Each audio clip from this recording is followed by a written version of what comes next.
Ladies and gentlemen, members of the board, I have two wonders to share with you tonight. First, allow me to present the next evolutionary milestone of our species: immortality. Ever for theatrics, Dr. Monroe says with his arms outstretched, his burgundy dress coat flowing with every gesture. There's a collective gasp from the audience when the curtains drop, and the pale, topless form of a seated man makes his appearance. Shackles pin his wrist to the arms of the chair. His face eerily mirrors the confusion of the onlookers. This man, a thief, a murderer, and admitted pox to our society, has generously offered to help demonstrate the latest breakthrough in medicine. He pauses for effect, before removing a small, decorative vial from his belt. This was born of my research into xenotransplantation. I'm sure you must remember Sir Winston. They did.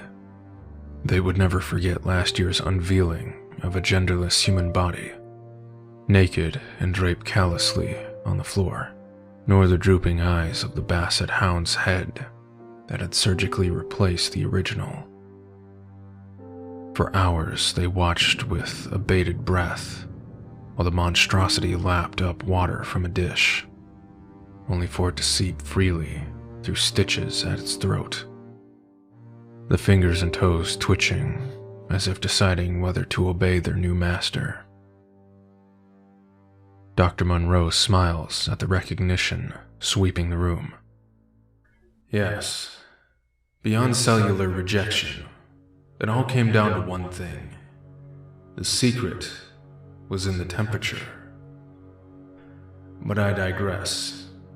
It was through this previous research that I observed the secret electrical blueprints all living organisms use to repair themselves, and thus developed the Invictus toxin you see here.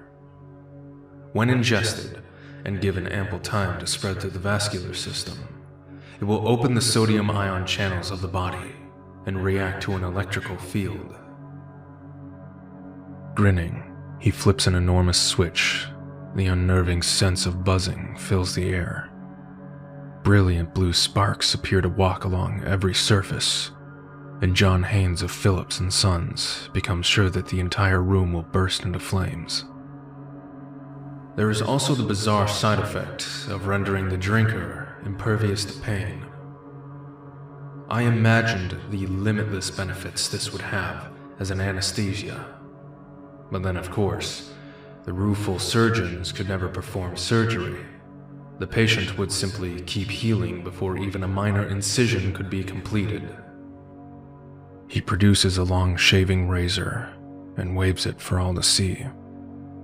This is it. Exitus acta probat. Slowly, suspensefully, he brings the razor to rest below his captive's ribcage. Sensing what's to come, the man cries out, whipping his head frantically while struggling against the restraints.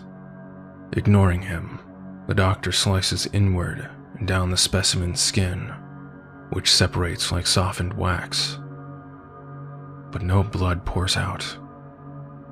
He doesn't cry out in pain, nor does he seem to have noticed the damage done.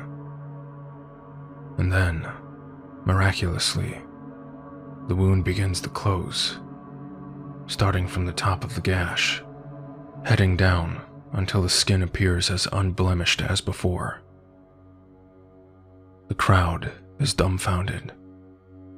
Some doubt their eyes, even their own minds. But it had happened there, before them. Before anyone can truly react to what they've just seen, with purposeful speed, Monroe reveals a pistol from beneath his coat, presses the barrel against the forehead of the nearest audience member, and fires. The target, Rosa Smith of the St. Mercy's Herald, slides to the floor screaming. Though it's clear from the damage to the wall behind her that the bullet had passed completely through her skull, She continues screaming, as lively as before. It is fortunate that Miss Smith had the forethought to drink Invictus. Indeed, you have all been preparing yourselves this evening. He points at the empty champagne flutes that stand at every table. The silence that follows is malleable, like taffy, locking shut the mouths of every guest. And then, curiosity wins out. A diminutive man nearest the stage gently nibbles on the back of his own hand. His eyes grow wide when he senses not even the faintest of pain. And he clamps down, peeling the flesh from the back of his thumb to the wrist. Again, as before, there is no blood, only a small shimmer of blue light as the skin curls back into place. The violence begins subdued as the guests test the waters of the vast oceans before them. And then, it erupts. A large man from 2 states north practically begs for the pistol from Monroe. When he receives it, he dares the others to fire at him, vividly living out his fantasies as an indestructible hero. A woman who couldn't stop reminding everyone how she'd traveled for 3 nights by train is absorbed in twisting the long nails off her right hand and then watching as they clitter across the table and back onto their roosts. "This is going to be marvelous," she says. "Think of all the women who would die to never have another broken nail." Amidst the chaos of snapping limbs and frantic stabbings, Dr. Hears stops, panting for breath. "You've really done it, Dr. Monroe. A world without pain, suffering, injury. Though I fear you may put me out of work." He laughs, stroking his white goatee. "But you said there would be 2 items to present tonight. With your first as earth-shattering as this, I can't imagine how you could top it." That's when he catches sight of it. The first drop of scarlet they'd seen all night. The prisoner's thumb is bleeding. Horrified, Dr. Hears turns to Monroe. "Doctor, what do you make of this? Why hasn't he healed?" Monroe doesn't answer at first, but instead appears absorbed in the pocket watch he's holding. "Oh, don't worry, good doctor. He clearly was injured and subsequently healed while we restrained him. It simply opened up again. Roughly 8 minutes after the toxin had been metabolized." Everyone stands silent, hanging on his every word. Despite my greatest efforts, the Invictus toxin passes through the human body in 1800 seconds. That is to say, half an hour. Thus, we move on to the final experiment of tonight.